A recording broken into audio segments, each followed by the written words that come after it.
We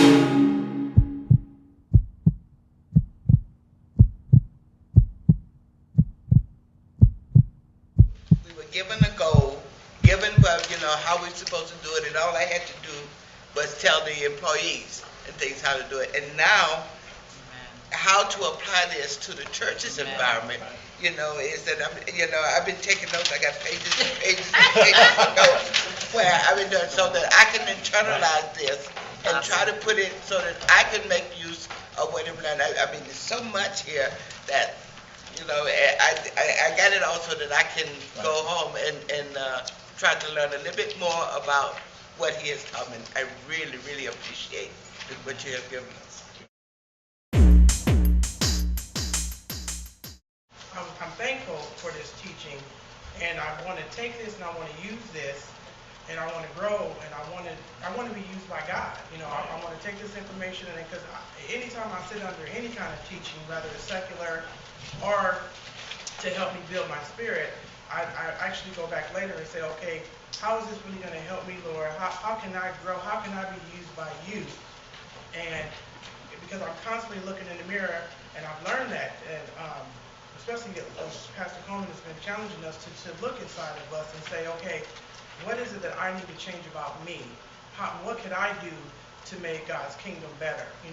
It's not, because I do know that the scripture says that my people who are called by my name will humble themselves and pray. So what I always tell myself and what I tell my kids, God's not waiting on Obama. God's waiting on his people to do something. He said he will heal our land if his people do something. So I just say, God, what can I do as I am your people? What do I need to do for you to come and heal this land? So I'm thankful for the teaching that's going to help me use it so I can help bring healing to our land. Amen. I see now where I can step up to the plate and turn up the notch, and don't always wait for you to tell me jump or move, and I can take some initiative and figure out what it takes to move us from where we are a little better and be a more effective leader in the ministry. As a better person, Right. Personally and towards God. Right.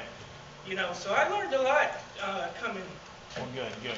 this week. It affects your whole life, don't it? Yes, and I can just grow, a stronger person. Right. And just, it was really a good experience. Attending a lot of leadership meeting, and I'm being trained as a church nurse, but I've noticed that every time the head office or whichever office send us something that changes, they do not deal with empathy. They just, here is the plan, this is what we want you to do. It doesn't matter if you're hurting, if the patient care, the quality of care will gonna be jeopardized. And empathy is just a big part of that leadership, and how you have your people being treated is much different. And without empathy, I see the chaos happen, because in that week, without empathy, what happened is that the nurses are trying to look for places to go and places to work, and it was just a big part. Good. Amen.